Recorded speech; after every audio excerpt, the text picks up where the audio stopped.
آپ جن کے بارے میں کافی دیر انتظار کر رہے تھے، جن سے میری مراد مقرر ذیشان فاضل نوجوان حضرت مولانا عتیق اللہ صاحب قاضی شہر ارریہ سے جو ہمارے اور آپ کے بیچ تشریف لا چکے ہیں، میں اس وقت بڑی ادب و احترام کے ساتھ میں ان سے ملتمس ہوں یہ 4 مصرع کے ساتھ کہ حضرت تشریف لائے کہ زمانے کی نظروں سے تو گر گیا ہے، تیرا حال بد سے بدتر ہوا ہے۔ زمانے کی نظروں سے تو گر گیا ہے، تیرا حال بد سے بدتر ہوا ہے، مگر تو جو ہے ضد پر اپنی اٹل ہے، ضلالت نہیں ہے تو پھر اور کیا ہے۔ عبادت کا کرنا کوئی ان سے سیکھے، عبادت کا کرنا کوئی ان سے سیکھے جو راہ خدا میں لڑے بھوکے پیاسے۔ عبادت کا کرنا کوئی ان سے سیکھے جو راہ خدا میں لڑے بھوکے پیاسے، کٹا دے سر اپنے راہ خدا میں، شہادت نہیں ہے تو پھر اور کیا ہے، شہادت نہیں ہے تو پھر اور کیا ہے۔ میں بڑی ادب و احترام کے ساتھ اس وقت حضرت مولانا عتیق اللہ صاحب جو شہر قاضی ارریہ سے تشریف لائے ہیں، بڑی ادب و احترام کے ساتھ میں اس وقت گزارش کرتا ہوں مائک پر تشریف لائے۔ بسم اللہ الرحمن الرحیم، الحمدللہ رب العالمین، والصلاة والسلام علی رسولہ الکریم، اما بعد، فقد قال اللہ تعالی فی القرآن المجید والفرقان الحمید، اعوذ باللہ من الشیطان الرجیم، بسم اللہ الرحمن الرحیم، اقرأ باسم ربک الذی خلق، خلق الانسان من علق، اقرأ وربک الاکرم الذی علم بالقلم، علم الانسان ما لم يعلم۔ صدق اللہ العظیم۔ وقال النبی صلی اللہ علیہ وسلم، خیرکم من تعلم القرآن وعلمہ، او کما قال علیہ الصلاۃ والسلام۔ اسٹیج پر تشریف فرما حضرات علماء کرام، حفاظ کرام اور اس پنڈال میں موجود سامعین کرام، سب سے پہلے میں علامہ اقبال رحمۃ اللہ علیہ کے شعر کو پیش کرنا چاہتا ہوں۔ علامہ اقبال رحمۃ اللہ علیہ نے فرمایا تھا، وطن کی فکر کر ناداں، وطن کی فکر کر ناداں، مصیبت آنے والی ہے، تیری بربادیوں کے مشورے ہیں آسمانوں میں۔ حضرات گرامی، ہم اور آپ جس کیمپس میں بیٹھے ہوئے ہیں وہ ایک دینی ادارہ جامعہ عائشہ للبنات کا کیمپس ہے۔ آپ چاروں طرف عمارتیں دیکھ رہے ہیں، جو عمارتیں ابھی مکمل نہیں ہوئی ہیں، تمام عمارتیں لنٹر تک ہے، صرف چھت باقی ہے، چھت کی ڈھلائی ہونی ہے۔ ابھی بتایا گیا کہ کل انشاءاللہ جو سامنے مسجد تعمیر ہوئی ہے، تعمیری مرحلے میں ہے، اس کی بھی چھت ڈھلائی ہے۔ تو اس ادارے کے کیمپس میں ہم تمام حضرات موجود ہیں، اور اسی ادارے کے کیمپس میں مسجد کی بھی بنیاد ڈالی گئی اور ایک تعمیری مرحلے میں پہنچ کر کے الحمدللہ لنٹر تک مکمل ہو چکا ہے، اور کل انشاءاللہ چھت کی ڈھلائی ہونی ہے۔ ہمارے اور آپ کے لیے یہ بڑی خوش نصیبی کی بات ہے کہ ہم اور آپ ایسی مجلس میں موجود ہیں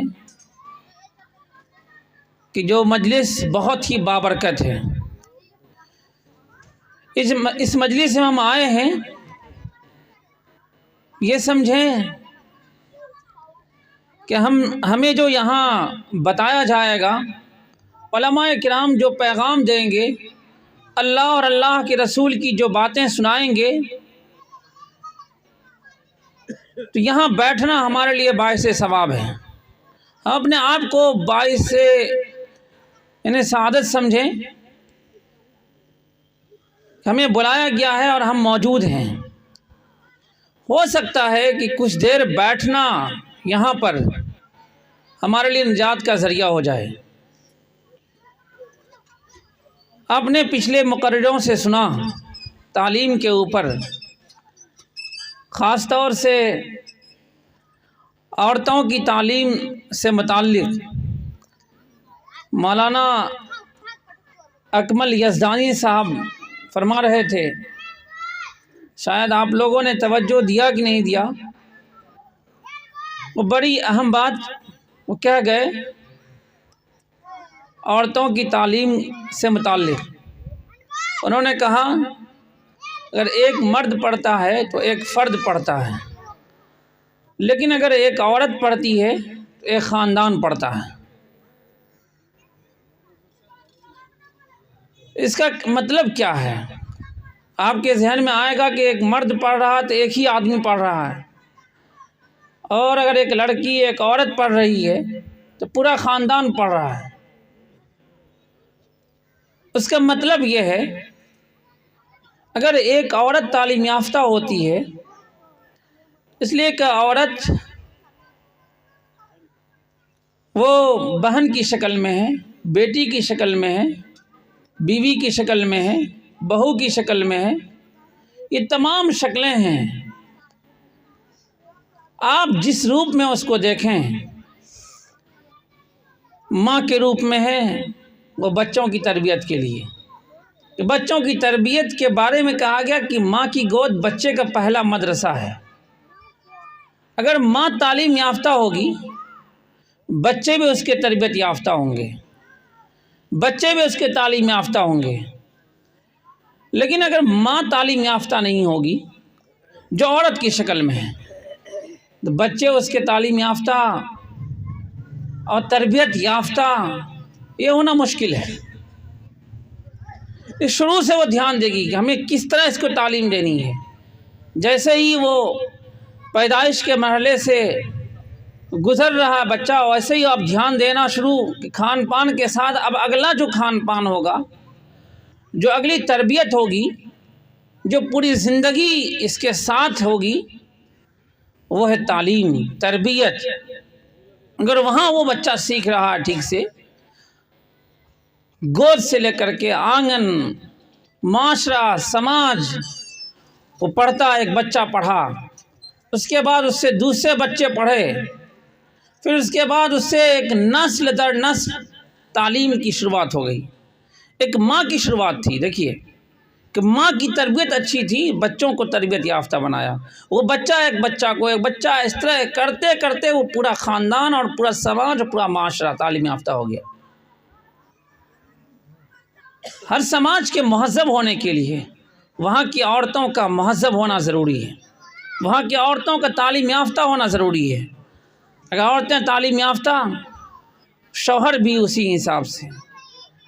وہاں جو بھائی ہوں گے، بھائی کو بھی وہ کچھ تہذیب سکھا سکتی ہے، کچھ تعلیم سکھا سکتی ہے. ایک پورا سسٹم کو لے کر کے وہ چل رہی ہے. اور ہمارا آپ کا تجربہ بھی ہے، ہم اپنے گھر میں ہوتے ہیں 95% یعنی 95%، میں کم کہہ رہا ہوں لیکن اس سے بھی زیادہ وہ عورتوں ہی کی حکومت چلتی ہے. سچائی یہی ہے. گھر میں بہت، آپ جب جائزہ لیں گے کہ اپنے کاموں کا جائزہ لے لیں، سمجھ میں آئے گا کہ یہ بھی کام، ارے یہ بیوی محترمہ نے کہہ دیا چلو اس کا لحاظ کر لیتے ہیں. پھر یہ والا ارے ہم سے مخالفت کر لیتے ہیں، نہیں، پھر کہ اس کا لحاظ کر لیتے ہیں. اس طرح کرتے کرتے اگر آپ جائزہ لیں گے تو یہ سمجھ میں آئے گا کہ تقریباً باتیں جو ہیں 95% اسی کی ہو رہی ہے. ہمارا جو چل رہا ہے وہ 5% چل رہا ہے. اس لیے جس معاشرے میں ایسے ادارے کے بارے میں سوچا گیا جو عورتوں کی تعلیم کے لیے خاص ہے، ہم سبوں کو اس کا ساتھ دینا چاہیے.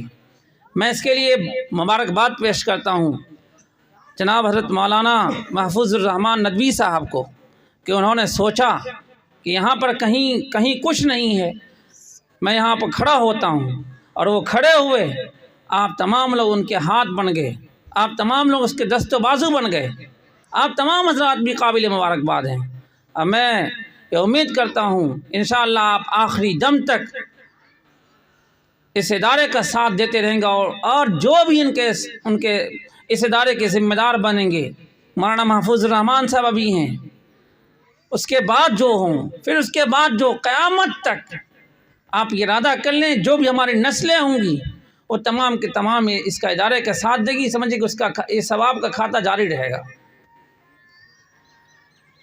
لیکن اگر ہم نے تعمیر کے بجائے، دیکھیں کہ جو تعمیر ہو رہی ہے یہ بھی ایک تعمیر ہے، اور ایک ذہن کی بھی تعمیر ہوتی ہے۔ تعمیر کا الٹا تخریب ہوتا ہے، ویران کرنا، تخریب مانے ویران، برباد۔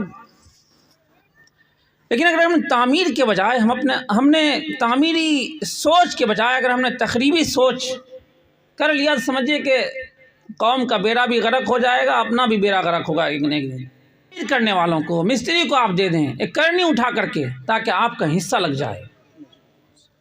آپ سیمنٹ کا بوڑا بھی پہنچا سکتے ہیں، اگر دینا چاہیں اپنی طرف۔ جو مالی تعاون میں کر رہا ہوں سامان کے ذریعے سے، وہ بھی آپ کر سکتے ہیں۔ یہ مانگ رہے ہیں کہ نہیں مانگ رہے، وہ الگ معاملہ ہے۔ میں نہیں کہہ رہا ہوں کہ یہ مانگ رہے ہیں ابھی، لیکن آپ کی ذمہ داری یہ ہے کہ آپ سامنے دیکھ رہے ہیں، بننا ہے اس کو، اس مسجد کی تعمیر ہونی ہے، آپ ضرور جا کر کے مدد کریں، جس طرح کی مدد ہو۔